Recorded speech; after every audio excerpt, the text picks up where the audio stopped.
Swinging a high drive into center field. It's at the wall. It is gone! Casas does it again. It's gone! It's into the bullpen! This game is tied! This game is tied! And he swings and rips one to center field. It's high, it's deep, it's back, it's gone! Sale winds, he fires. Swing and a miss, strike three, it's over! The Red Sox have won the World Championship! What's up? Welcome back to Play Tessie. It's episode 198. This is the official Red Sox podcast of WEI. Subscribe, rate 5 stars wherever you get your podcasts. Find us on the socials at Play Tessie, Twitter, Instagram, and TikTok. And find us on YouTube on the WEI channel. Subscribe, rate, or hit the thumbs up. We got the Play Tessie playlist there. You know the drill. Here with Sammy, here with Pat, and here with my dad. Okay. Long story short, I just moved. And the internet's not working. And they're coming back this week to fix it. But we got a post for a Monday show. We tried to make it work, went back home, had a Passover Seder tonight, went back home, tried to make it work with a mobile hotspot. Didn't work. Tried to use the Xfinity Wi-Fi thing that they have everywhere. That didn't work. Tried to do it on my phone. It worked for 5 minutes. And then I couldn't hear these guys. It sounded like they were underwater. And then I sounded like I was, what did you say, Pat? I said it sounded like you're talking under 10 feet of gravel. Yeah. It just sounded so bad. So here I am at my dad's. So I figure we love at Play Tessie. We love my dad. Oh yeah. We love Judge Gordon here. You're making your debut. Good to be here. Yes. I think your problems had more to do with the fourth cup of wine than anything else. or do they have more so to do with the lack of offense with our beloved Red Sox? There were some good signs today. What good signs did we see Bregman today? had a good game. Story had a great game. And Crochet looked terrific. That's not what I'm used to hearing from you. You're usually the negative Nelly. They just lost 2 or 3 to the White Sox. They did, but today was a new day. This is not authentic. This is Gordo, a charade. the White Sox won the World Series only 20 years ago. So It's true. It's true. Only 20 years ago with Mark Burley and Paul Konerko, the ghosts of whom still haunted the Red Sox. I was worried. Troubled by Raffy going 0 for 4. Didn't like that. Tomorrow's a new day. Tomorrow's a new day to play baseball in a minor league ballpark against the Tampa Bay Rays. And we have, how many starting pitchers left do we have right now? 1.5 or something like that. Yeah. Ballpark named after the Prince of Darkness. Yep. Oh yeah. Should be fun. But, yeah, I don't know. Well, we should... Thanks for making your debut. Thanks, guys. I'm going to put my headphones in. Good to see you, Judge Gordo. Love you, Dad. Thanks for letting me record here. I'm at my dad's. He's nice enough to let me record here. It's late at night. It's like 10:30 at night. So shout out to my dad and his wife, Diane. They're the best. But yeah, I mean, let's be real for what we saw in this series. They lost by 10 runs to the Chicago White Sox in the first game. They got walked off by the White Sox in the second game. And the third game, they barely eked away with a win after almost blowing a 2-0 lead and a no-hitter in the 8th inning. So, there's some positives to take away. I've been concerned with Trevor Story. Let's be real here, for years now, but certainly this year. And he had a good game today. We can talk about him a little bit, but it's been a lot of bad for a week now. Today's Story's home run today was the first home run they've hit since last Sunday. Like, that Wally head was collecting dust. yeah. I want to run back what I said when we first tried to record this. The Blue Jays series, there were a lot of little things you could point to. Crazy weather, third coldest game in Fenway history in one of those. You saw some good pitching. Jose Barrios, he's good. He's been good for a while. Chris Bassett, very solid for a while as well. Hoffman coming out of the bullpen, he's nasty. Yimi Garcia, nasty. So, they had some good play. They've got good players. It happens. You have a bad series here and there, and that was a bad series against Toronto. But this, against the White Sox, this is a team that might break the record for most losses in a single major league season, surpassing the 2024 White Sox. So that's how bad these guys are, potentially historically bad. And the Red Sox didn't just lose. They got boat raced in that first game. Double-digit loss. Gross. Game 2, walked off by a kid who looks like he's 17 years old. Something Baldwin. I don't even know the guy's name. Chapman was dominating that at bat. He throws a cookie right down the middle. Bang. Game over. And then Sunday they win, and I feel like I can't even. The description I had on Twitter was that if the Red Sox were like a young, cool dude, they're going to a house party, and they're like, oh, I'm going to be the coolest guy at the house party. That's the games against the White Sox. The Red Sox they think they're going to win all of them. Great. But then the Red Sox are at the house party, and they drink way too much. They get way too drunk, and they embarrass themselves in front of everybody at the party. And now everyone's like, what's wrong with you? You're not cool like we thought you were.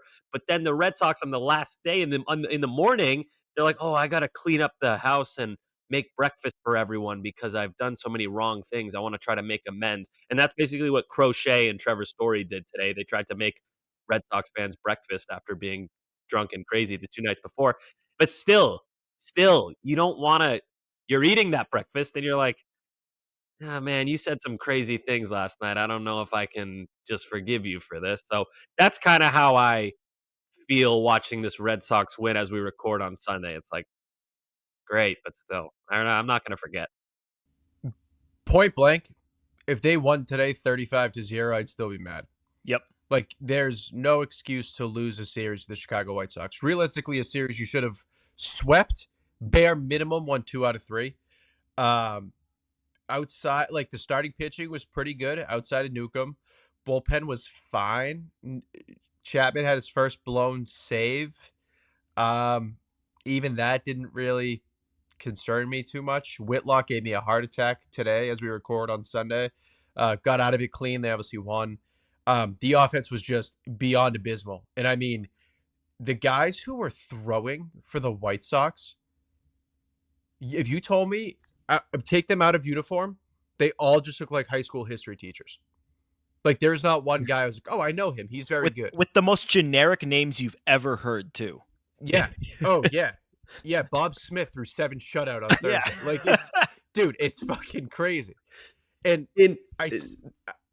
my thing is, you had, I'll give it to Chapman because he went back to back, shut it down today, whatever. Chapman, Crochet, Story, and I guess maybe you could say Bregman, but realistically, it's Story, Crochet, Chapman. Those are the 3 guys in the entire organization who showed up to play in Chicago, which is insane. That's nuts. Hey, Romy played well. Romy didn't played get well. Yeah. Romy played I'll well. give it to Romy. I who didn't agree, play well? Pat. Very quickly. You know who didn't play well? Blake Sable. Oh my God! Oh Can we my talk God. about this? Yeah. They No, please, no. They made 5 errors in the first game. A couple of them were catcher's interferences, and the White Sox decided they could just, it didn't matter who. They saw Tyler Heineman steal second base on Sunday, and they were like, oh my God, we can do whatever we want. Like, these guys are a bunch of just like no-name kids. It's whatever. Get on first. You just go. And they did. And oh my God, when Carlos Narvaez got hit in the head with that throw today and looked like he was like a little bit shaken up by it. Oh, How terrifying. Like, I know they just signed Yasmani Grandal. Yasmani Grandal is not ready to play in major league games. And even when he is ready, like, who knows if he's still good enough to play at this level. It's like, we complained a lot about Connor Wong, and like, obviously they need to improve the catcher position long-term, but oh my God, you saw, like, your life flashed before your eyes when Narvaez got hit in the head, and it was like, oh my God, are we going to have to see Blake Sable play catcher 5 days a week? a lot of people excited about the Yasmani Grandal stuff. He used to be good, but look what he did last year with the Pirates. I hope we don't see much Yasmani Grandal. And it's funny, well, dark funny, that we were all kind of ripping on Connor Wong, like, oh, he's not hitting. The defense looks a little bit better, but it's not good enough. Now we're like, please come back, Connor Wong. We need love you, Connor Wong. Dude, there was a throwdown to second on Friday, and I genuinely thought, for shits and gigs, Blake Sable was playing catcher with his offhand. Like, it was a muffin down to second base. And I was like, why is he throwing with his left hand in a real MLB game? and it came out of his arm at 41.7 miles an hour. That's not a what's fact. funny? That's not a fact, but it's believable. I No, believe you. I believe I it, believe yeah. you. He was the only guy who had an RBI in that first game, right? He was the one guy at the sack fly. I'm pretty Oh sure my he's God. Yeah, he did. Oh my God, because I was ready to send a tweet, just like not ripping the guy, but like I was ready. I had a joke tweet ready to send for if he struck out, which like yes, he can't throw the ball and he keeps getting catcher's interference calls, but he's also striking out every at bat too. So I was ready to go with a tweet, and it's like, oh, I can't send this after a sack fly. The one run we score. I love that. Yeah, he's bad at throwing and he's not a great framer or a blocker, but he's also really bad at hitting. I feel bad for, like, you know, we just have this documentary about the human side of baseball players. He looked very frustrated back there, so I don't want to rip on the guy too much, but god damn. It wasn't good. That was ugly, man. But- No more. But he's Troy Polamalu's cousin. He is Troy Fact. Polamalu's cousin, and you Fact. can never take that away from him. Nope. Back to the Romy thing for a second, because this was a so Rob and I, Bradfo and I on radio this weekend on Saturday, we talked a lot about Triston Casas. The phone lines were like, I've never seen the phone lines this jam-packed before, all wanting to talk about the same thing. So we've got to get into the Triston Casas discussion, and Romy Gonzalez ties in to this.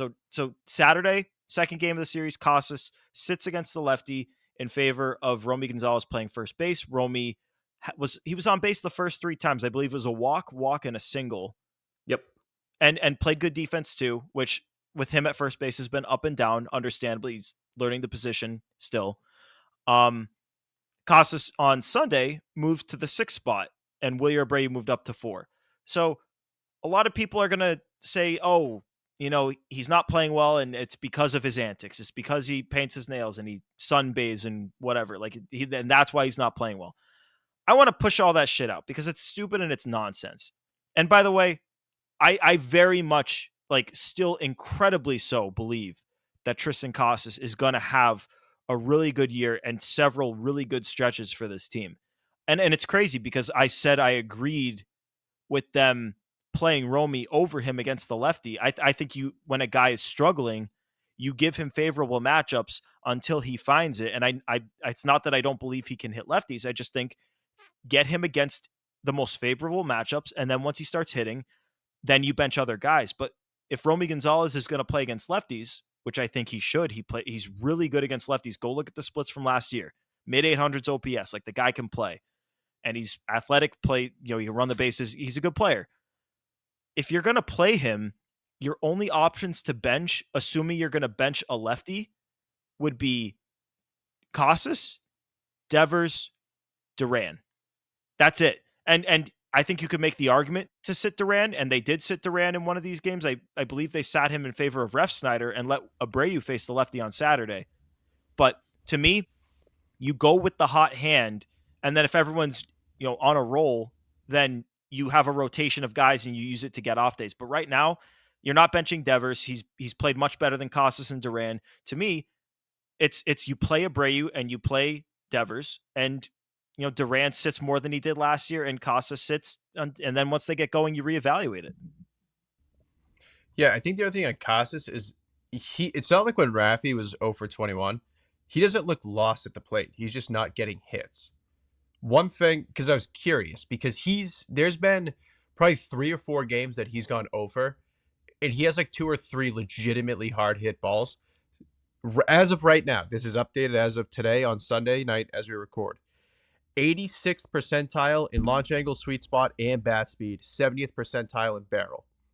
The rest of those, the exit velo, the hard hit, the squared up, those numbers are going to get there as long as those numbers are maintained. He's just been kind of unlucky and then also not really swinging at the best pitches so far. I agree, Gordo. I'm fully convinced that we're going to get some form of a breakout. I don't know. I'm not as maybe adamant as I was that he's a future all-star first baseman, not just because of how he's got off to this season, just in general, but he's going to be a legit 4 or 5 hole hitter, 30 home run pop. Like, it's going to get figured out. But for right now, I agree. You got to get him favorable matchups to let him figure it out. Yeah, and you see a lot of people complain when he gets benched. And if he were on a heater and had a mid 800s OPS and we're in August and Cora is benching him in a game that you kind of need, then I'd be a little bit miffed at Yes. it. But he's ice cold right now. You're not going to get him going by putting him in difficult matchups. You want to play the matchups like both of you just said, favorable matchups for him. That's what'll get him hot. And until then, you have a guy like Romy, who career-wise, his full career, he played for the White Sox a little bit, in case you didn't know that, 822 OPS versus lefties, and he's gotten better. So that's not a bad backup plan while Casas is scuffling a bit. Not to mention, by the way, about Romy, sprint speed roughly in the 90th percentile. So that's kind of your identity, the Red Sox, the run-in Red Sox with Duran and Story both stealing a ton of bases.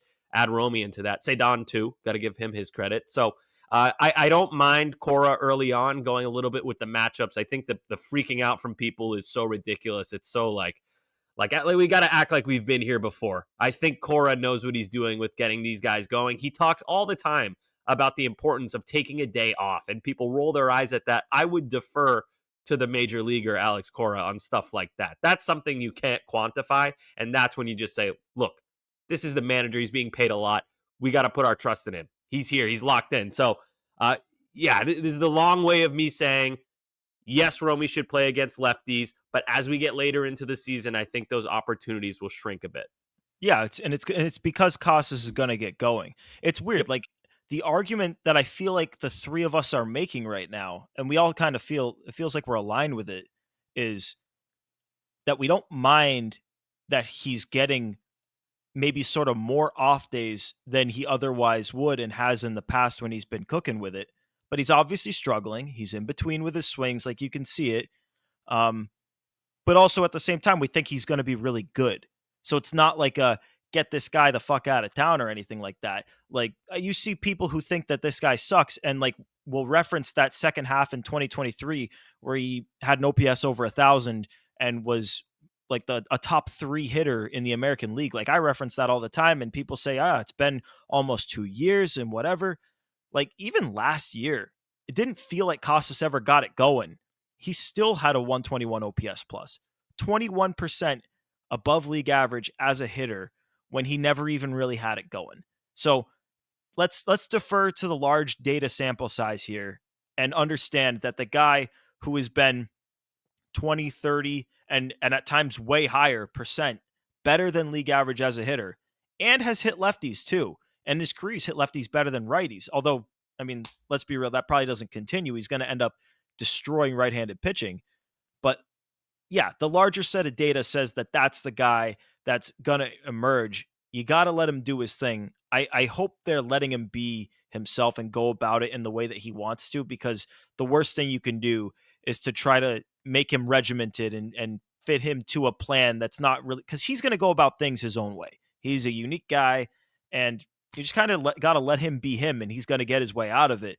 And I don't know when that's going to happen, but I'm incredibly confident that it will. And I very much believe that if you have, tweets out there, takes out there, shitting on Triston Casas and saying he should get out of town, you're going to be eating those words at some point this year. Mm-hmm. And also, if I remember correctly, he starts off cold most of the time, and this includes minor league baseball. He's a slow starter. We've seen guys do that. Mark Teixeira was the ultimate slow starter guy. When he was on the Yankees, you want to get the Yankees in April because Teixeira is going to be cold. But then you get him in the summer, he's going to be hot. And that's not comparing that guy, to Casas, but I just think we're not even 20 games in and people are complaining about lineups. Like, please, that's embarrassing to me.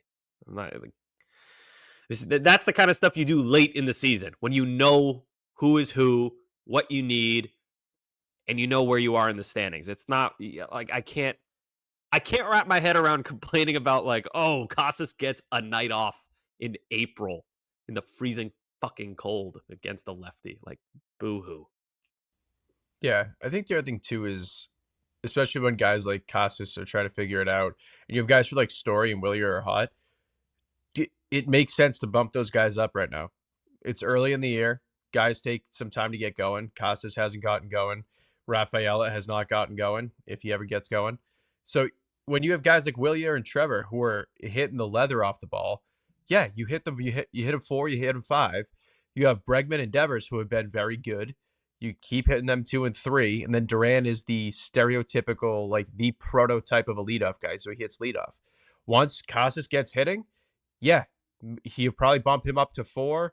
The Story stays at 5. You're back at 6. But for right now, your optimal lineup is with Casas hitting 6, and that's not a knock on Casas. That's just a bump up on the other guys who have been playing really well. Come August, I think Casas is going to be in the 4 hole. Like you just play the hot hand. It's like any other sport. The batting order to me does not mean shit. I really don't care, because well, if it permanent. did, it's not. It's not like you get like 3 changes a year, and this is like, oh my god, they used one of their changes. Like, no, like he could be clean up tomorrow. No. Yeah. Dude, can you imagine? God, no. No. Tristan's locked in at 6 until October. No. Oh no, Casas is batting like, 9th all year long.